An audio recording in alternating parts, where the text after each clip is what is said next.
요한복음 13장 36절부터 38절까지입니다. 시몬 베드로가 가로되 주여 어디로 가시나이까? 예수께서 대답하시되 나의 가는 곳에 네가 지금은 따라올 수 없으나 후에는 따라오리라. 베드로가 가로되 주여 내가 지금은 어찌하여 따라갈 수 없나이까? 주를 위하여 내 목숨을 버리겠나이다. 예수께서 대답하시되 네가 나를 위하여 네 목숨을 버리겠느냐? 내가 진실로 진실로 내게 이르노니 발 울기 전에 네가 3번 나를 부인하리라. 아멘. 오늘 제목이 믿음이 성장하리라. 시작. 믿음이 성장하리라. 일부예배 때 설교를 해보니까 설교가 상당히 빨리 끝났습니다. 그런 경우에는 위험한 것이 2부 예배 때 설교가 오히려 길어질 위험성이 상당히 있습니다. 제가 지난 주일 인도네시아 자카르타를 갔다 왔습니다. 그러면서 비행기 안에서 우리 진경이를 많이 생각했습니다. 우리 진경이 같은 거 왔다 갔다 하는구나. 근데 인도네시아를 이렇게 도착해서 목사님이 참 제가 처음으로 겪는 일인데 밤늦도록 안 오셔가지고 1시간이 넘도록 안 오셔가지고 밖에서 기다리고 있었습니다. 그런데 이제 오셨어요. 오셔가지고 우리나라 시간으로는 새벽 2시, 인도네시아 시간으로는 12시 밤 그렇게 이제 차가 오더라고요. 그래서 이제 누가 어떤 집사님 운전을 하시는 것 같았어요. 보니까 인도네시아 사람들은 주로 한국에 있는 사람들 웬만하면 인도네시아 사람을 인건비도 싸고 또 문제가 생기면 인도네시아 사람은 괜찮은데 한국 사람은 복잡하답니다. 그래서 가능하면 운전 기사를 하더라고요. 근데 목사님이 느닷없이 운전석에 앉으시는 거였어요. 아니 왜 운전석에 앉으시지 목사님이? 운전기사까지 데리고 오셔가지고 참 이상하시다. 차를 타고 가는데 목사님 또 이제 가다가 이제 대화를 하면 앞보고 대화를 해서 어쩌다 한 번씩 또 뒤를 돌아보시는 거예요. 특별히 뒤를 돌아보시고 어느 때는 뒤를 돌아보시면서 차를 그냥 세게 밟아버리셔요. 이렇게 위험한 운전을 다 하시네. 그리고 이제 참 위험하게 운전을 하시죠. 이상합니까? 그러고 그냥 지나갔어요. 근데 그날은 무슨 일인지 전혀 몰랐어요. 다음 날도 차를 한 번 탄데도 몰라고 그 다음 날 이제 차를 타는데 집사람이 옆에서 있다가 운전석이 왼쪽에 있는 게 아니고 오른쪽에 있네요. 그러는 거예요. 그래서 가만히 생각하니까 어디 제가 생각할 때 목사님 운전한 게 아니고 거기는 오른쪽에 있어가지고 오른쪽에서 기사님 운전하고 목사님 왼쪽에 앉아 계셨던 거예요. 그래서 그냥 앉아 계시고 우리나라는 왼쪽에 운전석 있잖아요. 그러니까 저는 당연히 왼쪽이가 인도네시아는 더 떨어진 나라니까 왼쪽이가 있어야 마땅하다는 게 왼쪽이 있다고 생각하는데 오른쪽이가 있다는 거예요. 그러니까 제 생각으로 갔던 거예요. 제 생각으로 같은 아시아권인데도 그거 하는데도 그날 저녁에 몰랐다니까요. 다음날 또 모르다가 나중에 살았어요. 우리가 만난 하나님의 세계는 놀랍고 우리가 생각한 것보다 어마어마하고 위대합니다. 그 세계는 믿음이 있어야만 이 세계를 경험할 수가 있어요. 그래서 보지만 똑같이 살고 있지만 똑같이 신앙생활하는 것 같지만 다릅니다. 그래서 정말 이 아름답고 놀랍고 위대한 하나님의 세계를 이제 많이 더 풍성하게 경험하는 축복이 있기를 바랍니다. 그러려면 믿음이 성장해야 됩니다. 오늘 그래서 제목이 시작 믿음이 성장합니다. 믿음이 성장하려면 어떻게 해야 되느냐 이랬어요. 제가 신앙생활을 한 지 얼마 안 됐을 때 그냥 책방에 들어가서 책을 나름대로 그냥 골라서 2권을 샀습니다. 누구의 이렇게 인도를 받아야 되는데 그때는 인도 받을 사람도 없고 그래가지고 책을 한 권 샀으면 좋겠다 그래가지고 제가 나름대로 가서 책을 2권 샀는데 한 권은 어치마니의 책이었는데 상당히 어려운 책이었어요. 그리고 이제 한 권의 책이 광주에 있는 어떤 집사님 감증 비싼 그런 책이었어요. 그냥 읽었어요. 근데 이 책을 제가 잊을 수 없는 것이 이 책이 저한테 줬던 그 충격이 컸기 때문입니다.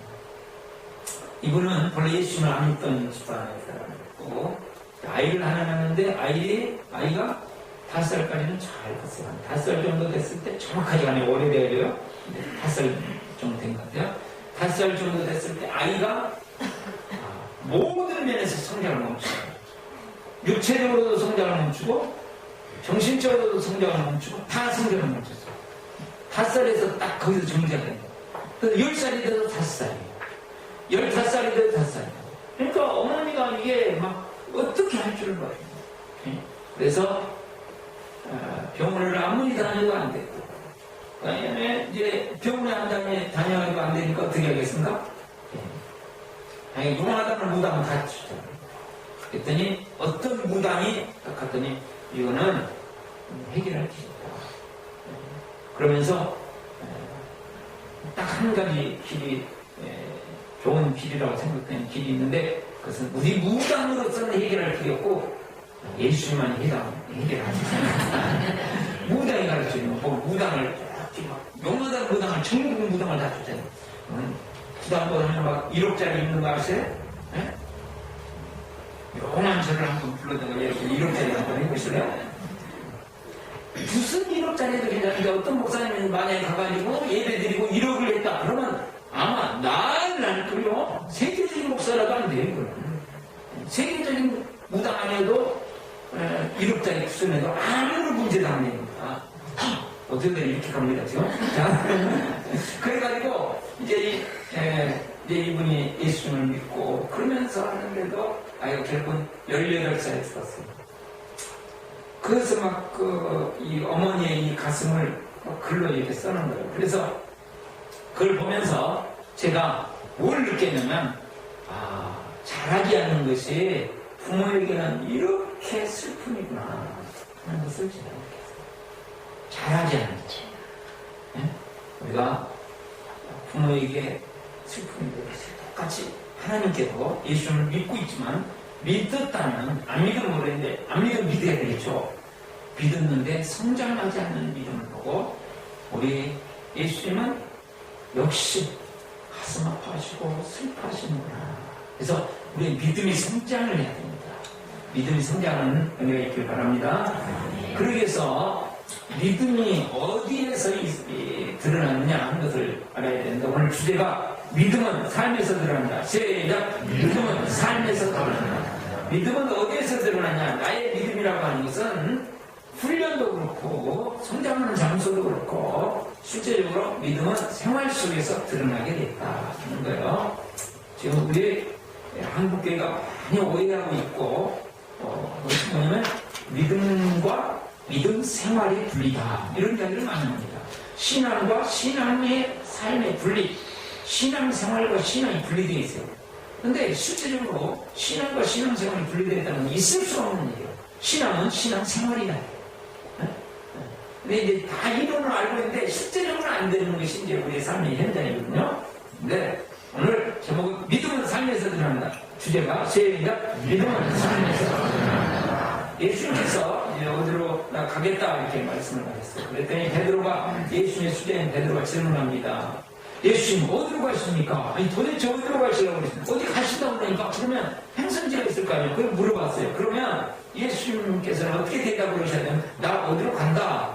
어디 장소 어디든지 나 어디로 간다 그렇게 말씀을 하셔야 되고 그렇지 않으면 알 필요가 없으면 꼭 알려고 하지 말라. 거기는 너희들은 모르는 곳이야. 이렇게 말씀하셔도 될 텐데 예수님께서는 전혀 예상치 않았던 답변을 하십니다. 주님 어디로 가시나요? 그랬더니 내가 가는 곳에 지금은 따라올 수 있다. 네, 지금은 따라올 수 없고 나중에야 따라올 것이다. 너는 지금은 따라올 수 없다. 그랬어요. 그러니까 베드로가 이전에도 그런 일이 있는데요. 예수님께서 긍정적인 말씀과 부정적인 말씀을 하실 때 부정적인 말에 베드로는 매우 민감하게 반응합니다. 긍정적인 나중에 따라오고 나중에라도 내가 따라간단 말이에요. 감사해요. 그렇게 생각하면 좋을 텐데 그것이 아니고 지금 못 따라온다? 그러니까 이제 베드로가 열을 받은 거죠. 그렇죠? 베드로 성격 아시죠? 내 성격이 그게 아니고 그냥 팍 올라오는 성격 있잖아요. 그렇죠? 여기서 팍 올라왔어요. 내가 그래도 예수님께 3년 동안 훈련받은 사람이고 제자로 위해서 수제자고 예수님이 죽은 소년 살릴 때도 갔고 변화사례도 갔고 예수님 가시는 곳곳마다 안 가보셨고 곳곳에서 놀라운 세계를 경험했고 예수님을 이렇게 따라다니고 누구보다 열심히 따라다니고 다른 제자는 생각지도 못할 때 물을 막 뛰어들었던 사람이에요. 내가 이 보통 문제가 아니에요. 우리 생각해보세요. 이 파도가 치고 있는데 아무리 믿음이 어떻다 할지라도 예수님 잡아서 오시니까 나 물로 걷게 해주세요. 이런 말도 안 되는 짓을 아무도 못해요. 이 베드로만이 할 수 있냐. 이런 일을 내가 했던 사람인데 아니 나를 어떻게 보시고 낙제자로 지금 따라올 수 없다? 그럼 말이나 되시는 거예요. 이게 보통 서운한 게 아니에요. 자존심을 건드려놨어요. 그래서 무리수를 보여. 내가 못 따라가요? 내가 목숨을 버려서라도 갈 수 있어요. 예수님 어디 가시는데 말씀 안 해보세요. 내가 목숨 버려서 가요. 목숨 버릴 건데 목 내놔 버렸어요. 말도 안 되고 있어. 내가 못 오셨잖아. 이러는 거예요 지금. 그러면 자 베드로는 예수님이 참 대단하신 분이에요. 그러니까 하나님이 안 되죠. 우리 같으면 뭐라 할까요? 목숨이라도 버리겠다고 참 고맙다. 다른 사람은 다 자기 살길 앞으로 챙기려고 하는데 너는 목숨을 버리겠다고 말만이라도 얼마나 우리 보통 그렇게 얘기하는 맞잖아요. 말만이라도 그런데 예수님께서는 주시고자 아마 교훈이 있었던 것 같습니다. 아니고 그래 네가 목숨을 버리겠다고 좋은 것 같다. 그 생각은 좋은 생각. 그러나 오늘 밤 달기 울기 전에 3번 달기 울기 전에 너는 나를 모른다고 3번이야. 달기 울기 전에 3번이라고 불렀는데 이게 달기 울기 전이라는 말은 무슨 말씀이야? 달기 언제 오래요? 새벽. 그러니까 밤이 새기 전에 바로 얼마 있잖아요. 지금 목숨을 바친다고 하는데 그런 상황이 아닌 좀 힘든 상황이 앞으로 올 텐데 그 상황 속에서 너는 뭐라고 말을 할 거면 예수님은 나의 스승이 아니라고 너는 반드시 부인할 거야. 나는 예수님의 제자가 아니라고 사람들 앞에서 반드시 이야기할 것이다. 그렇게 예수님 말씀하시죠. 이게 지금 무슨 말씀이야? 너의 생각, 그게 너의 믿음이 아니야. 너의 믿음은 지금 더 성장해야 돼. 근데 믿음이 어디서 들으냐? 생각이 아니야. 어디 있어요? 믿음은 삶의 현장에서 들어가는 거야. 삶의 현장에서. 실제적인 생활 현장 속에서 믿음이 드러나는 것이지 그렇게 생각하고 되는 게 아니다. 그러고 말씀하시죠. 우리가 지금 우리의 믿음이 성장을 해야 되거든요. 어디에서? 삶에서 성장을 해야 돼요. 삶에서 들어가고 삶에서 성장을 해야 되는데 자신이 어떤 수준의 믿음인가 하는 것을 우선 파악하는 게 중요합니다. 그래야 제대로 된 진단이 나와야 처방이 나올 거 아니에요? 예? 우리가 그 전에 한 가지 좀 생각할 것은 예수님 앞에 3년 동안이나 제자 훈련을 받았던 베드로도 넘어졌습니다. 그러면 예수님 버리셨습니까? 안 버리십니다. 믿음이 점점 성장해야 된다는 것을 예수님 인정하신다는 것을 아셔야 됩니다. 믿음이 완벽한 믿음은 이 땅에서 우리는 목표로 삼고 있는 것이 갈 수가 없어요. 그러니까 우리가 내 자신에게도 마찬가지고 다른 사람에게도 마찬가지고 100%의 믿음으로 사는 사람 없어요. 아무도 없어요. 제가 볼 때는 도저히 그분을 따라갈 수 없는 믿음의 소유자라고 제가 생각해요.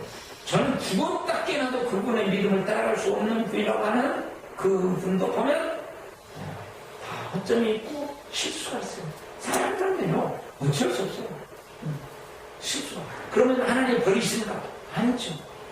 인간이 나약한 거 연약함을 아시니까 지금은 못 따라오지만 나중에 따라오리라고 그러시잖아요. 네? 우리를 사랑하시고.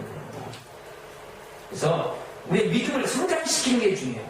완전한 믿음, 이거는 목표예요, 목표. 우리가 목표를 바라보고 나가는 방향이지 거기까지 달아갈 수도 없고 다른 사람도 마찬가지입니다. 다른 사람에게 믿음을 막 100%의 믿음을 요구해버리면 전부 서로 이 아픔이 있어요. 서로가 상처를 주고받는 거예요. 그러니까 우리는 믿음이 성장하는 것을 하나님은 기뻐하십니다. 완벽한 믿음이 아니고요. 성장하는 걸 기뻐하십니다. 그러면 사람이라는 게 실속이 돼 있고 넘어질 수밖에 없는 거예요. 당연한 거지 않겠어요?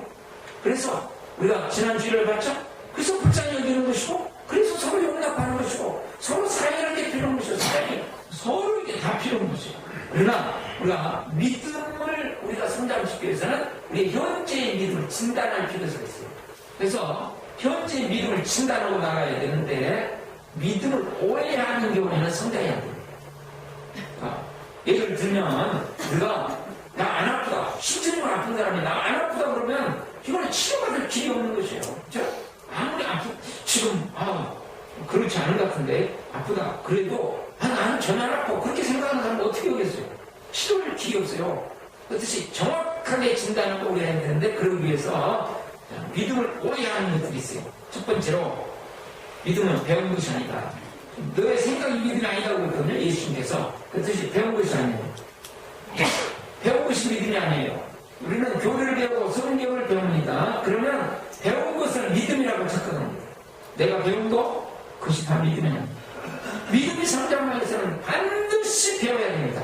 배우지 않고 믿음이 성장 있을 수 없는 일이에요. 반드시 배워야 해요. 그러나 배운 거 알고 있는 것이 절대로 믿음의 실상이 아니다. 믿음이라고 하는 것은 어디에서 드러난다고요? 삶에서 드러나기 때문에 실제적인 삶의 현장에 드러나기 때문에 배운 것 가지고만은 안 돼요. 제가 늘 예를 들어 말씀드리잖아요. 운전을 하는데 운전할 때 운전을 이렇게 해야 되고 저렇게 해야 되고 아는 것하고 실제로 운전대를 잡고 운전하는 건 완전히 다릅니다. 아는 거 필요해요? 운전할 때 뭐 핸들을 어떻게 하고 조작을 어떻게 아는 거 필요해요? 그런다고 해서 제가 운전할 때는 좌우로 몇 번, 우로 몇 번 그래고 시험 통과시키려고 막 그러거든요. 근데 그 아는 것하고 실제로 현장에서는 달라요. 우리가 너무나도 참는 거 아니에요? 저희 그 교단에 총회 체육대회가 내일이 있습니다. 근데 원래 제가 노예 교육자 회장이 이번까지 그 일을 하게 돼 있어요. 근데 제가 그냥 이제 모임 자체를 그냥 생략을 시키고 있어요. 그랬더니 그 모임 생략을 했으니까 그 다음에 초등회 체육 때 그 모임으로 생각을 적극적으로 해야 된다고 그렇게 이제 맡은 분이 해가지고 제가 안 갈 수가 없어요 지금. 그래서 이제 또 탁구 선수로 한 명이 빈다고 뭐라 그래가지고 금요일에 갔어요. 근데 탁구를 잘 치는 목사님 한 분 계세요. 진짜를 잘 쳐요. 이제 저거 이제 이렇게 하고 치고 하는데 이분이 가르쳐 주시는 거예요. 자, 리시브를 할 때는 어느 위치에서 어느 폼을 가지고 리시브를 해야 되냐? 그 다음에 목사님은 너무 공격을 많이 하려고 그러니까 안 되고 계속 수비를 하다가 찬성을 때까지 기다려라. 그 다음에 폼을 이렇게 갖고 있으라고 가르쳐요. 여러 가지를 가르쳐줬어요. 정말로 유익했어요. 맞다. 그렇게. 맞다. 난 지금까지 가르쳐준 분이 없었는데, 그렇게 가르쳐주니까 정말 좋다. 감사하다. 막 그랬어요. 그런데요, 그걸 하려고 그러니까, 이것도 아니고 저것도 아닌 거 가지고요. 지금 5일날 경기인데, 지금 나보고 어떡하라는 거예요, 지금. 지금 무슨 말인지 아시겠어요? 지금 내가, 이렇게 해야 되는가. 지금 알았어요. 내가 고차례까지 생각했어요. 그런데요, 지금 제가 배웠잖아요. 근데 그것을 내 몸에 익히기까지는 앞으로 많은 훈련이 필요하지 금방 되는 게 아니라는 것이 맞습니다. 금방 안 돼요. 배웠다고 해서 내 믿음이 아니에요. 배운 것이 반드시 필요해요. 그러나 그것이 믿음이에요. 두 번째로 마음 먹은 것이 믿음이 아닙니다. 그러니까요, 배운 다음에 결단하는 것은 매우 중요합니다. 결단해야 되죠. 그렇죠? 마음 먹었다, 결단했다고 해서 그것이 믿음이 아니다. 응? 우리가 결단 반드시 필요해요. 결단은 반드시 필요한 것이죠. 그러나 결단이 바로 아니다. 왜냐하면 결단한 것을 80% 내지 90%는 실천할 수 있어야 그것이 믿음이죠. 그렇죠? 결단했고 마음을 먹고 내가 아이 점수 떨어져도 전혀 내가 화 안 내기로 마음을 먹었다고 해서 실제로 점수 딱 떨어져 보면 어떻게 됩니까? 열 받잖아요. 그렇죠? 내가 용서해야지. 뭐 여러 번 말도 용서해야지. 축복하는 말 해야지. 서로 사랑하라. 축복이라고 했는데, 축복해야지. 그랬는데, 뭔가 안 예쁘게 놀고 이상하게 놀고 그러면 축복이 참 어렵잖아요. 그렇죠? 정말 어려워요. 어제 제가 차를 타고 오는데, 이제 기도해 줄 일이 있어가지고, 우리 VIP를 기도해 서 오는데, 좀, 빨리 와야겠다. 그러고 빨리 오는데, 우성 아파트에서 그 차가 나오잖아요. 차 거리가 얼마나 되지도 않은데, 차가 그냥 우성 아파트에서 나오고 제 앞으로 쏙 들어버리는 거예요. 그러면 안 되잖아요, 지금. 앞차고 때가 약간 제가 간격을 두고 가는데, 그 사이를 끼워 들어버려요. 이거는 같이 손에서 달리다가 들어오는 일이 아니지만 옆에서 와가지고 들어가는 것은 있을 수가 없는 일이죠. 이거는. 우선 아파트 사시는 분들은 잘 각성하셔야 돼요.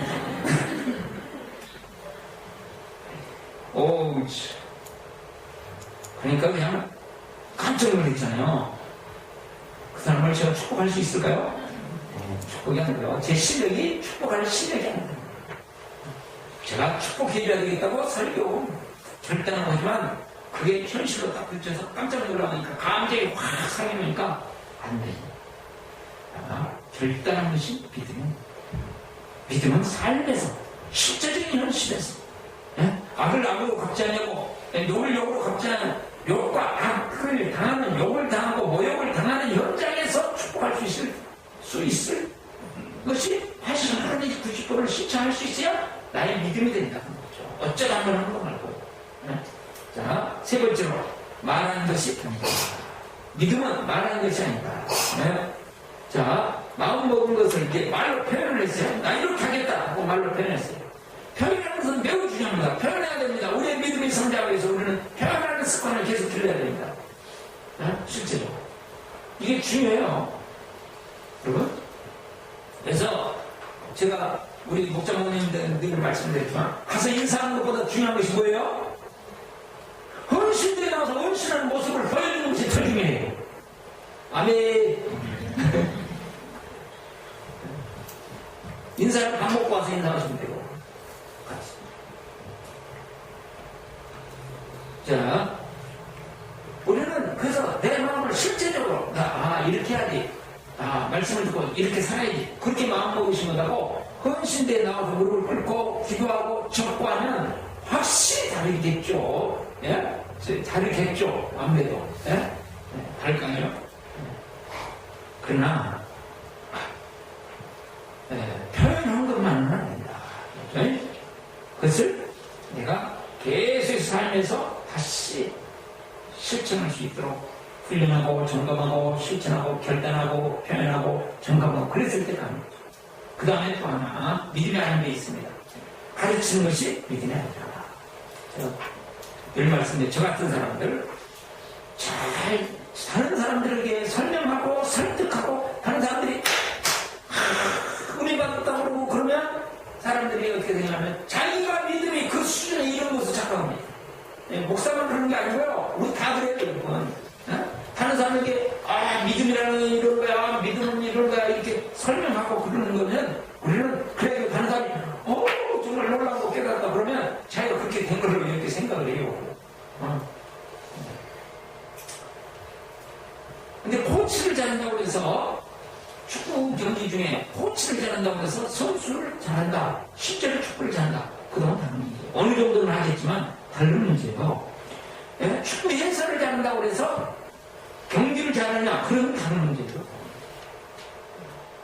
그래서 우리가 이런 것을 이렇게 다른 한마디로 딱 지금 말씀드린 건 뭐냐면 믿음이라는 것은 이론이나 생각이 아니라 삶의 실제다, 그 말씀을 드리고 있는 것이죠. 그래서 믿음은 교실에서 측정되는 게 아니에요. 예배당 안에서 측정되는 게 아니고요, 삶에서 측정된다 말이에요.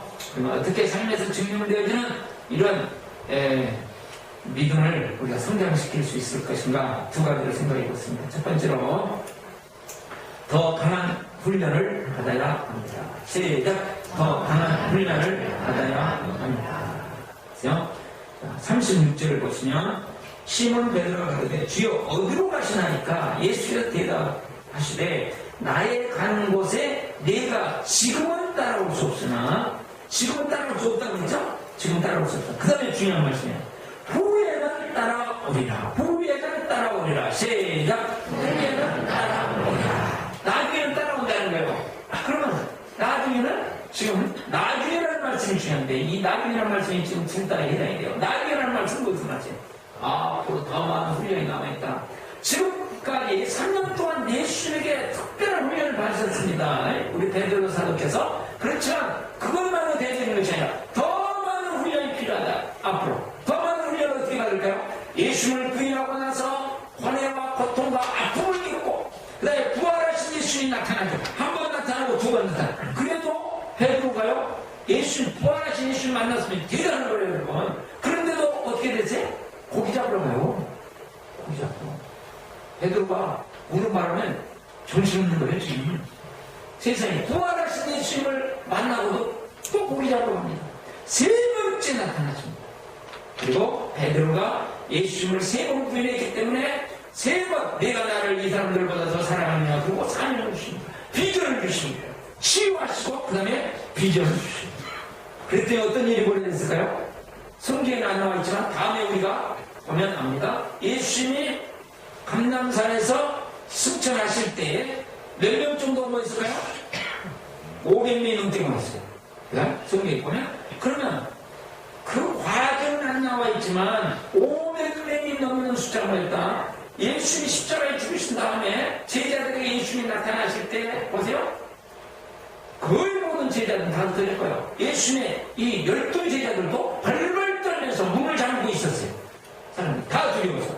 그런데 다음에 예수님을 따라서 감람산에 따라 올라갔어요. 몇 명이? 500명. 그럼 500명이라는 공동체가 형성이 됐어요. 베드로의 관점에서 보면 우리가 베드로의 관점, 베드로의 이 예수님을 계속 만나고 예수님 40일 동안 계시면서 계속 가르치시고 훈련시키시면서 베드로가 어떻게 됐다는 거예요? 다른 사람들에게 영향을 끼쳤다는 것을 알 수 있어요. 그렇죠? 그러니까 바울 사도께서 나중에 이야기할 때 그 500의 형제 이야기할 때 베드로를 특별히 언급합니다. 자, 120명이 전심전력하여 하나님 앞에 기도하는 마가의 다락방에서 하나님 예수의 말씀을 위해잡고 기도하는 기도의 대단한 신자들을 변화했었어요. 무엇을 통해서? 보이지 않는 그 뒤에 더 훈련을 통해서. 네? 쓰라린 실패와 부활의 주님을 만나고 또 실망하고 고기 잡으러 가고 또 치유하시고 훈련이 더 남아있었다는 거죠. 이 남아있는 훈련을 통해서 베드로가 베드로로 만들어지기 시작했어요. 더 강한 훈련이 필요합니다. 우리가 많은 사람들이 믿음이 성장하지 않는 요인 중에 하나가 뭐냐면 나는 이 정도면 훈련이 됐다. 이렇게 생각하는 것이죠. 나도 모르게 저도 그렇고요. 여러분도 그렇고 마찬가지예요. 누구든지 나가 훈련 받을 것이 이 정도면 됐다고 하는 순간 우리의 믿음은 성장합니다. 우리는 계속해서 훈련이 필요한 사람입니다.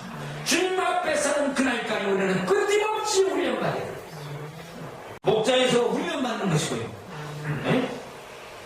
직장에서 훈련받는 것이고요. 가정에서 훈련하는 것이 끊임없이 훈련이야. 그 다음에 우리가 그 훈련을 통해서 하나님 예수 그리스도를 더 풍성히 만날 수 있는 믿음으로 성장해 간다. 우리가 믿음이라는 게 성장하지 않으면 반드시 정지는 없어요. 터지고 있어요. 믿음이라는 꼭 흐르는 물에 고기와 똑같아요. 만약에 거슬러 올라가지 않으면 또 내려가게 돼 있어요. 이 세상이 그대로 두지 않아요. 우리 안에 있는 옛사람은 그대로 두지 않아요. 성장하지 않으면 우리는 후퇴해요. 그래서 이 훈련을 위해서 기본적인 준비가 뭐예요? 기초적인 준비가 주일이거든요. 기초적인 준비가 뭐예요? 기도하는 생활이에요. 네? 특별히 그래서 우리는 주일 저녁마다 기도의 삶을 만들었잖아요. 네? 기본적인 준비입니다. 새벽기도 기본적인 준비죠. 그래서 어떻게 하면 기도의 삶을 더 효과적으로 할까 해가지고 제가 기도하다가 오늘은 은혜로운 영상을 하나 보고 제가 인도네시아 가려고 공항에 가서 이 영상을 봤는데요. 뒷부분에 와서 설교예요, 설교. 뒷부분에 와서 저 울었어요. 이렇게 믿음으로 참 사는 사람들이 있구나. 이론이 아니고 실제인 것을 오늘 정말 설교를 생생하게 보여. 야, 이렇게 사는 분들 있구나. 정말 놀라운 믿음의 사람들. 네? 이 시대에 이런 사람들이 지금 순결했구나. 너무나 삶과 죽음이라고 하는 것을 거는 이 상황 속에서도 정말 사명을 이루고 마지막 생을 불태우는 것이 무엇인가를 보여줘요. 말로 뭐 그럴듯한 소리도 이런 건 비교가 되지 않는. 그래서 오늘 저녁에 보고요. 다음부터는 훈련이 필요하겠다. 그래서 사람과의 관계 훈련이 필요하거든요. 사람을. 나 혼자 살아가는 게 아니잖아요. 우리가 예수님께서 말씀하시기를 내 몸같이 이웃을 사랑하자. 신앙이라는 사람과 사람과의 관계 속에서 드러나야 됩니다. 그러기 위해서 대화라는 게 필요해요. 또 관계라는 게 필요해요. 그래서 고침. 이것에 대해서 우리가 훌륭한 우리나라의 최고의 지금 세계적인 고침의 전문가의 강의를 듣고 그 다음에 실제로 훈련하고 그 다음에 이제 또 하나님과의 관계입니다. 네? 하나님과의 관계가 그냥 제 사람 훈련을 해야 되는데 이게 대화 기도가 제가 볼 때는 가장 쉬운 것 같아요. 그래서 하나님과 어떻게 우리가 서로 교제하며 하나님과 관계를 맺어갈 것인가 대화 기도를 통해서 그것을 실제적으로 훈련하는 시간을 기도에서 하면서 다음 주일 저녁부터 하려고 그렇게 준비하고 있습니다. 어떻게든 우리는 정말 성장해서 이 시대를 변화시키고 정말 하나님의 놀라운 세계를 경험하고 어마어마한 세계를 경험하는 실제적인 신앙을 소유하는 그런 축복이 있기를 바랍니다. 두 번째로 성령의 능력을 받아야 합니다. 시작. 성령의 능력을 받아야 합니다. 우리 36절에 봤지만 지금은 따라올 수 없지만 나중에 따라오라 하는 말씀에 정말로 강력하게 예수님께서 이미 나중이라고 하는 말씀 속에 지금 내포되어 있는 결정적인 것은 무엇이냐면 그것은 성령의 능력이 임하시는 오순절 사건입니다. 베드로가 이제 가지고 본다면 베드로가 이제 예수님 앞에 훈련을 받고 예수님이 승천하신 다음에 마가의 다락방에 일어나서 10일 동안 전심으로 기도합니다. 하나님의 약속을 부여잡고 예수님의 약속을 부여잡고 성령이 임하시기를 기다리면서 전심으로 기도하죠. 그러면서 하나님의 능력이 임합니다. 그리고 놀라운 사람으로 변화된 것이 사도행전 2장이요. 베드로가 너무나도 정확하죠. 확실하게 두려움 없이 세상 앞에서 조롱하고 비웃고 있는 사람들 앞에 여러분 조롱하고 비웃고 있는 사람들한테 설교하는 게 얼마나 어려운 거겠어요. 설교를 잘 듣고 계시는 분 앞에 설교하는 게 떨리는 일이에요. 그런데 조롱하고 비웃고 피식피식거리고 그냥 뭐 우습게 얘기고 그냥 막 삐죽삐죽 거리는 사람 앞에서 이거 설교하기는 근데 담대하게 설교죠. 왜? 성령의 능력이에요. 믿음이라고 하는 것은 두 가지가 함께 있어야 됩니다. 훈련이 있어야 되고 하나님의 능력이 있어야 돼요. 어떤 사람은 훈련만 훈련 필요해요. 근데 하나님의 능력이 마시지 않는 안 돼. 또 어떤 사람은 훈련을 무시해요. 그리고 하나님의 능력만이죠. 하나님이 다 하신다는 거예요. 그래놓고 실제적인 생활에서 자기를 전혀 하나님의 능력이 임하실 사람으로 변화시키지 않아요. 훈련을 안 한다고 말이에요. 내가 받을 만한, 내가 통로가 될 만한 그런 사람으로 만들어야 되는데 그건 전혀 안 하고 그냥 하나님이 다 하신다고 그러고 그리고 그냥 하나님이 하신 거 보지도 못해요. 아니 두 가지가 해야 돼요. 훈련과 하나님께서 그 사람을 통해서 일하시는데 통로가 제대로 되어 있어요. 통로가. 아무리 총알이 좋아도요. 총이 같이 따라가야 돼요. 총알과 총이 같이 좋아야 돼요. 그래서 하나님의 능력이 임하는데 보면 어떻게 했냐면 베드로가 그때 당시에 10일 동안 전심으로 기도했죠. 하나님의 능력이 임하는데 가장 기본적인 노력이 뭐예요? 우리 쪽에서의 노력은 하나님께서 주권적으로 하셔요. 그렇지만 우리 쪽에서의 노력이 필요하다. 그 노력을 뭐라고 해요? 기도라고 해요. 우리의 노력이 그래서 기도예요. 사도행전 사도행전에 제자들이 성령 충만한 경우, 하나님의 능력이 충만히 임하는 경우들이 여러 번 기록되어 있습니다. 제가 그 기록들을 다 찾아봤어요. 그랬더니 두 가지예요. 하나는 말씀이 임할 때 성령이 임하시고, 또 하나는 기도할 때 임하시고.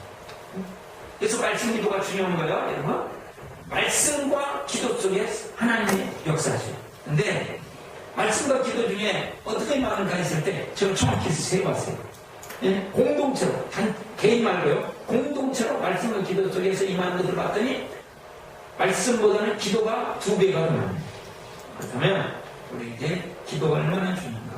하나님의 능력이 임하시는데 우리가 기도가 얼마나 중요한가를 지금 알려주고 있어요. 기도는 막 유창히 해야 되는 기도가 아니고요. 우리 그냥 아침 기도, 여기 예수 형제 모임만 참석해서 아침 기도 제가 다 드리잖아요. 그것만 가지고라도 가능해요. 그렇죠? 언제 어디서나 늘 습관에 대해서 우리가 기도할 때, 교회를 오래 다녔느냐 이제 다녔느냐 상관없이 하나님은 임하시고 역사하십니다. 우리는 오래 다닌 사람만이 가능하고 직분이 막 임해야 하나님이 임하신다고 생각하는데 전혀 안 해요. 그것과는 상관없어요. 정말로 어린아이와 같은 마음으로 하나님 임하실 것을 정말 믿고 하면 120명 위에 성령이 임하신 것 같이 오늘 또 우리에게 놀라운 하나님이 임하시고 하나님의 능력이 역사하셔서 하나님이 위대하심을 경험하게 하시고 드러내시게 되어 있다는 말이죠. 그래서 이 두 가지 계속적인 훈련, 더 강한 훈련, 그 다음에 하나님의 기도 가운데 하나님의 능력이 임하시는 것을 실제로 경험합니다. 그런 축복을 통해서 믿음이 점점 성장해가고 하나님의 놀라운 세계가 펼쳐져서 이론이 아니라 실제 사실은 하나님의 세계가 열려지고 영원한 세계가 보여지는 가운데 이 땅을 승리하는 복이 있기를 바랍니다.